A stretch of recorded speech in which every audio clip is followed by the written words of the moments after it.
I am so excited to bring this next speaker to the stage, and she's been here before. Her name is Blair Kaplan, and she has a topic that is super important, I think, for all of us. And her topic is on grief. And her bio, let me just share with you who she is. She's a grief and resilience expert. And at some point in our life, if you haven't needed it, you will need it. And it's going to be great to know that we have one really inside of our sisterhood. She is founder of the Global Resilience Project and the International Association of Top Professionals in Grief Resilience. This is huge. Deemed her the expert of the year. So we've got the real deal here, folks. Yeah, she's like posing. That's awesome. Something that you don't know about her and probably wouldn't expect is that at the age of 12, she was actually already an Avon lady. I think that's awesome. I was a babysitter, a house cleaner, all of those things. I would have loved to have been an Avon lady. So that's super cool. Her music today is Red Hot Chili Peppers, and the song is Californication. Now you go listen and you figure out what that is for you. I had to go do that. So it's awesome. Her topic is actually bouncing forward.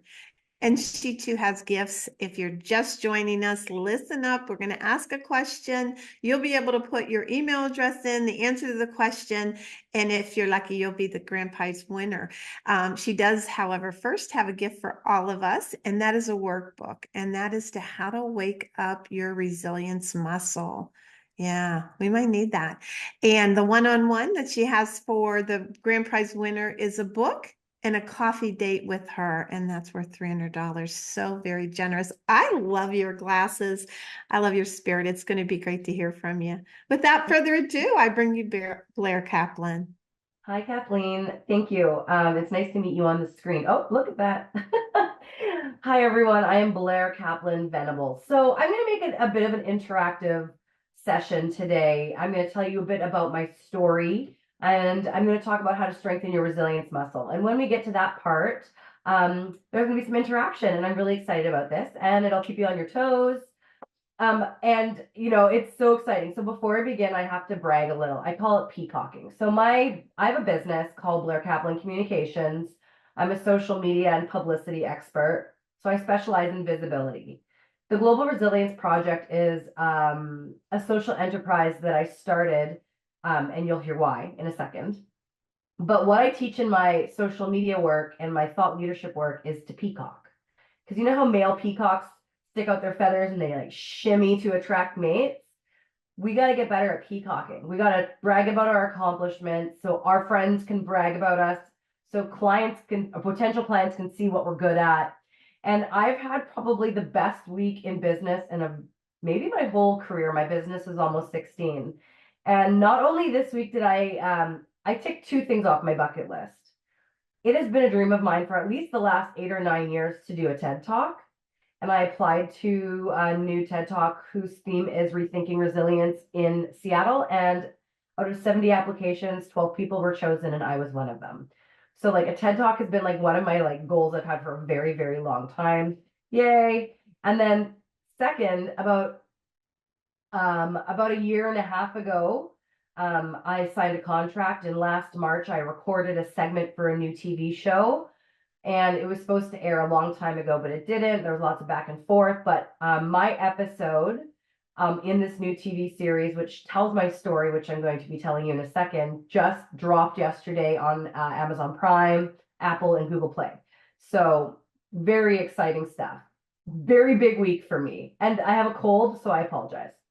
So I never thought I would be a 38-year-old sober, childless, parentless bird watcher living in Kamloops, British Columbia.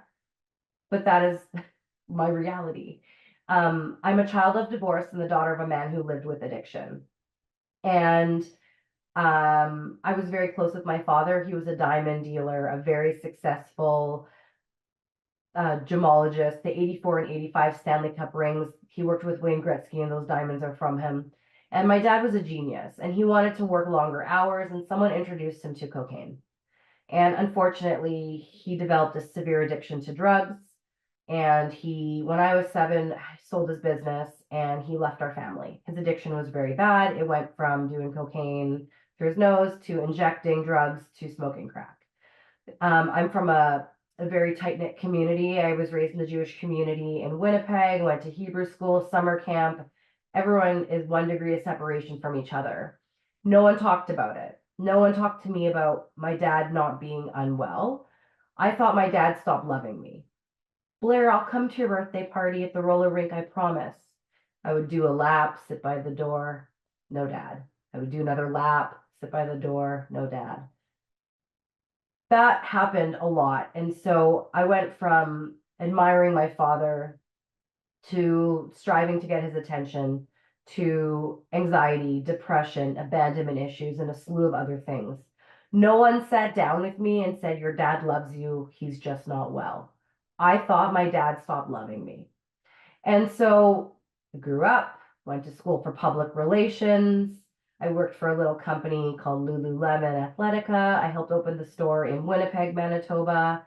When I finished university, I moved to I moved to Edmonton, Alberta, and eventually made my way to Vancouver, where the corporate office is. And I was 23, and I learned after 3.5 years with the company that moving up to the corporate office to do PR was a pipe dream. It was very challenging.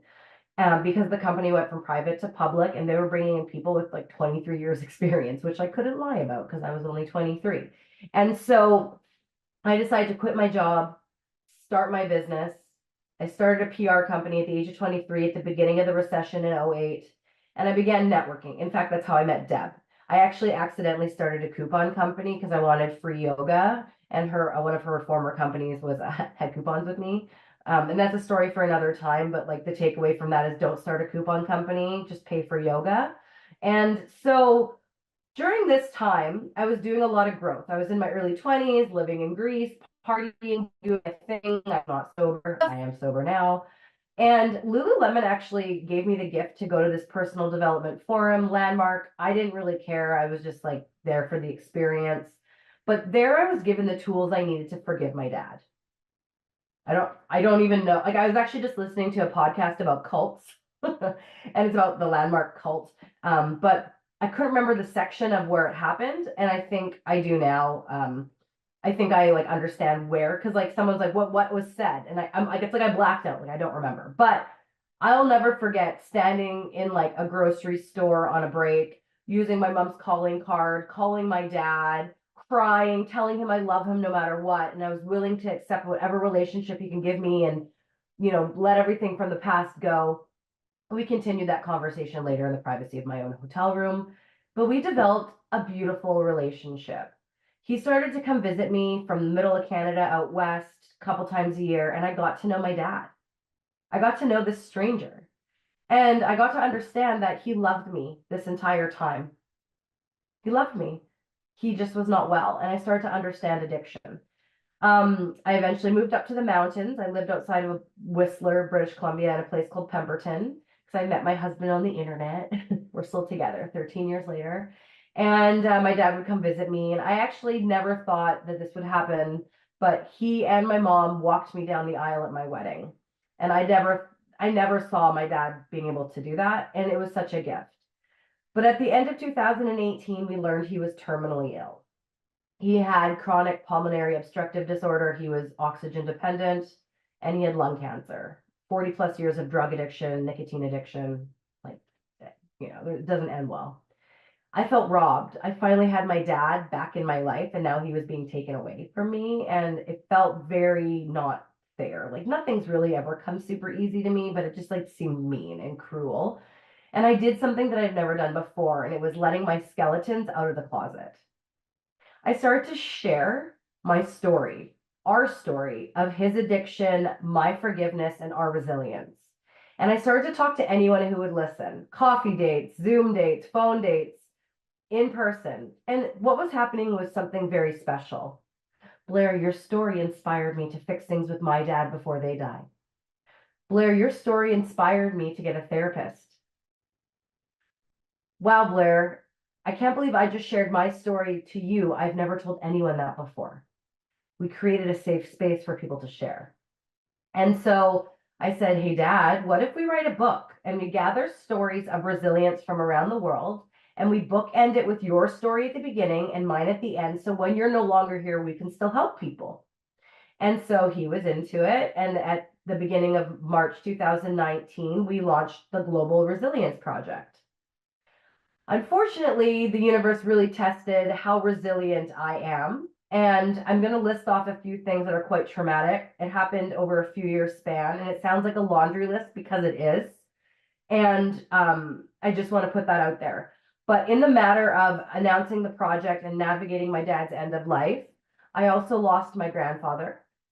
On the way home from his funeral, my husband and I got in a car accident on a highway and I got a concussion. A few months later, my husband almost died at 43. He had a heart attack and quadruple bypass surgery, open heart surgery. A few months later, the pandemic happened. We all know what that was like. We got news that if we wanted to have kids, which we were trying for, that we probably needed support because I was having fertility challenges and that I probably wasn't going to get pregnant on my own. That was heartbreaking. Also, pandemic, no one was doing any testing. No one was doing any sort of work in that space. We stopped trying. At the about a year mark of Shane having his heart attack and recovering, we found out we were pregnant, naturally, without trying. But 3 weeks later, oh, sorry, I lied. Not 3 weeks later. A few weeks later, we had a miscarriage. 3 weeks after the miscarriage, my father-in-law suddenly died after a 3-week battle with cancer. 3 months later, my mother suddenly died after a 3-week battle with cancer. And then my father died the same year as my mom, 360 days later.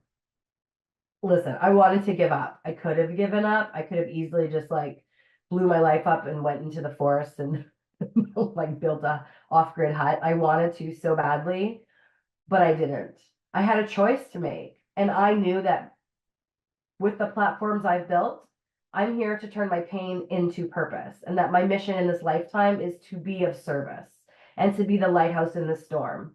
And so my dad died February 18th, 2022. In June, the first book came out and became an international bestseller. We were featured in other books, in media, on a billboard in Times Square. I continued, speaking about resilience, teaching people the 5 secrets to strengthening your resilience muscle, which we're going to talk about in a second. We just on March 1st launched our second book, Resilient AF, which Deb is in, and I know Amy, who's going to be speaking, is in. And it's a beautiful coffee table style book where we share stories of resilience from around the world. We launched a podcast. We launched a tongue-in-cheek dark humor merchandise line. We became a social enterprise. We helped open a children's center for at-risk youth in Africa, in Ghana. We helped to donate money to Camp Aaron that supports children navigating the loss of parents and siblings. We started a global movement. I'm going to be on a TED stage. We are on Amazon Prime and Apple and Google. So how did I do it? How did I keep going? I mean, in hindsight, I know how I was able to see it, but when I was in it, I was putting one foot in front of the other. And there were some things that I've been doing for years that helped get me through it. And there were some things I learned about while in the thick of it that I knew would help me. And I'm here to tell you those secrets. So resilience. Let's define it. Resilience is bouncing forward from a challenging experience. The dictionaries all say bouncing back. Resilience is bouncing back. Well, what are you bouncing back to? I don't want to go back. I'm going forward. You're never the same once you go through a challenge, big or small. You carry that with you. So resilience is bouncing forward from a challenging experience. Okay? 2, we all have a resilience muscle. You will never see it on an anatomy map. Well, maybe one day in the future, but in biology class, you're not going to see the resilience muscle. But it runs through every fiber of our being. We all have it. And like any muscle, there are things you can do to strengthen it. And I believe resilience is almost like an impulse. It's an instinct. We are all resilient, but there are things that you can do to make your resilience muscle stronger so that when life provides you challenges, you have more strength to move through it. So You guys ready to learn the 5 secrets? Okay, sweet. So I'm going to start with my most favorite one. And I learned about this in 2016, well before my life fell apart. And I've been doing it every day. So I called a gratitude alarm, the gratitude alarm. So Sean Acor from the Happiness Advantage says that if you practice gratitude at the exact same time every single day, and at that time you list 3 things you're grateful for from the past 24 hours, and the more specific you are, the better. After 21 days, the neural pathways in your brain rewire so that you see the world in a more positive way. I was like, oh, that seems really easy. So I opened up my phone, chose 9 p.m., and I called it the gratitude alarm, and it's been going off every day. So what I want you to do right now in the chat is I want you to list 3 things you're grateful for from the past 24 hours.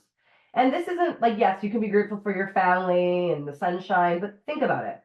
So I'm grateful that yesterday that my show dropped. I didn't even know it was coming out. I got an email. It's like, your show's live.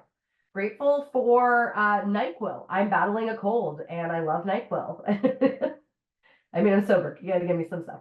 And I'm definitely grateful my husband, he made me dinner and delivered me soup and corn in bed because I was too sick to get out of bed. Right? So in the chat, just list 3 things you're grateful for from the past 24 hours, from yesterday at 11:25 a.m. to today. And I want you to think about that. And I'm going to keep going because we have a time crunch. But I invite you to open up your phone, pick a time, and call it the gratitude alarm and have it go off every day. And it doesn't have to be 9 p.m. I like to end my day with gratitude, especially if I'm having kind of a poopy day. You know, you can do it first thing in the morning at dinner with your family, but the science behind it works. And I'm just going to say, the day my mom went to sleep for her final time, she learned she had cancer. She was told she'd be fine. She was in pain, went into the hospital. They said, you have 2 weeks left to live. Your body's covered in tumors. And she died 3 days later. The day she went to sleep, her final time, right before she went to sleep, me, her, and my sister did gratitude. And my mom's some of her final words were when she listed her gratitude. And her gratitudes were, I'm grateful for you, you, and you. And me and my sister Alana were like, who's the third you? And she said, me. What a beautiful way to end life, right? So, and yeah, so that's like my most favorite one, and that's why I start with it. Number 2, forest bathing. Very simple. Get outside. The term was coined in the 80s in Japan, but essentially forest bathing is when you go outside and you're amongst the trees.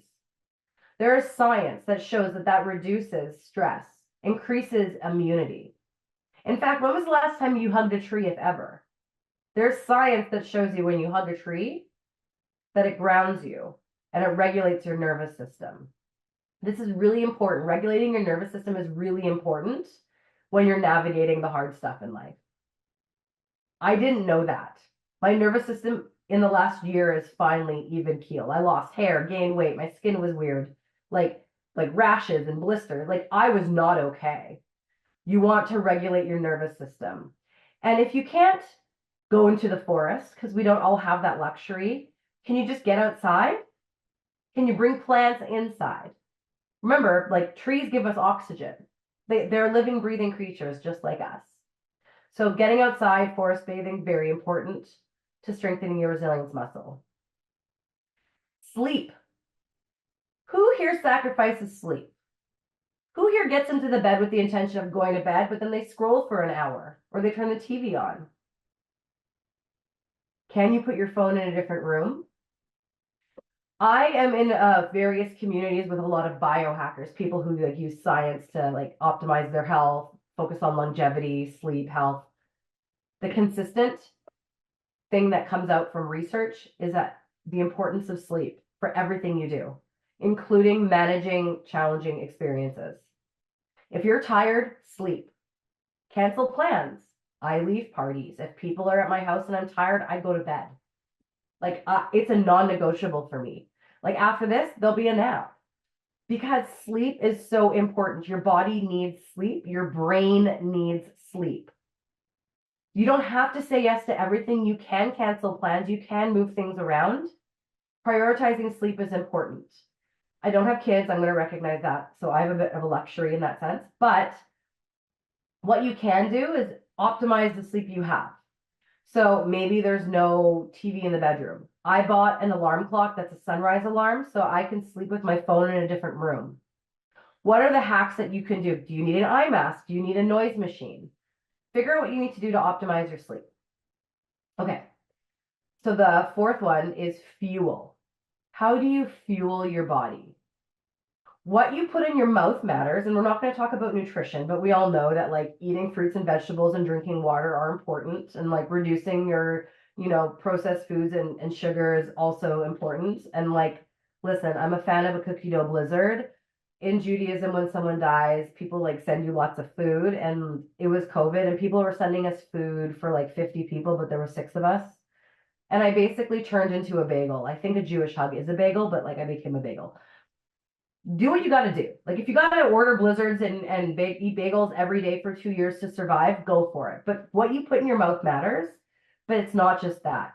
What you watch matters. What you listen to matters. What you smell matters. Different scents trigger different feelings.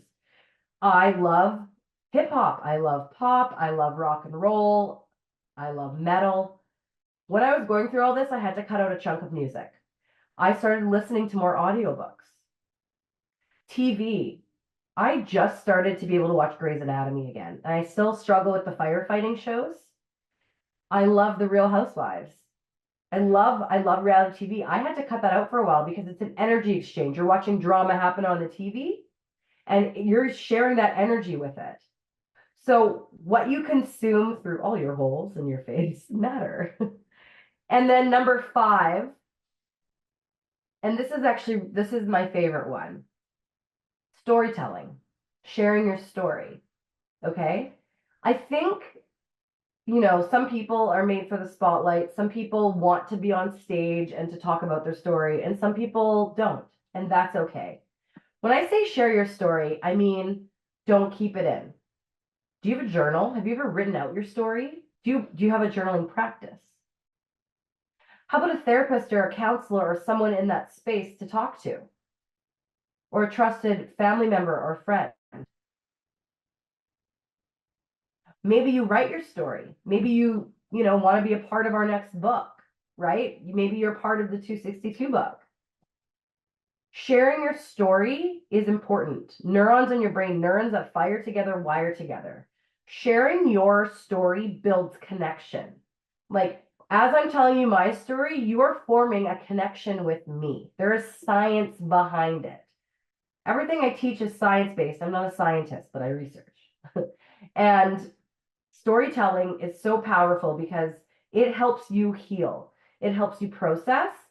And also, when you read other people's stories and you're going through something challenging, it helps build a roadmap for you to navigate that challenge. Who here has had an issue and you've gone to Google it? My miscarriage happened. I'm an entrepreneur. I Googled how to have a miscarriage and run a business. Nothing came up. So I wrote an article on LinkedIn, and then a few years later, someone emailed me from, I think, a school in the UK and a college. They're like, we want to quote you from your LinkedIn article because we're writing about it. So sharing your story will help someone. And I have a big following on social media, and I get a lot of messages. Blair, because of you sharing your story, you've inspired me to fix things with my dad and accept him. Blair, sharing your story has put words into the way I feel. Thank you for being a voice. So sharing your story, whether it's for you, on a Post-it note or a napkin or in a journal or in a summit like this, I think that's really important. And so, again, to recap the 5 ways: gratitude, forest bathing, sleep, fueling your body, and sharing your story. Those are the 5 secrets to strengthening your resilience muscle. And what I want to know from you is, which of those 5 can you commit to start working on today? And don't put the number, put the action. Let me know, like, I am going to start practicing gratitude every day at this time. I'm going to make sure that I go outside for a walk in the forest every day. I want to see in the chat your commitments, because, you can listen and say you're going to do something, but if you put it into words, it's legit. We got gratitude alarm, forest bathing. I love it. Yes, I love it.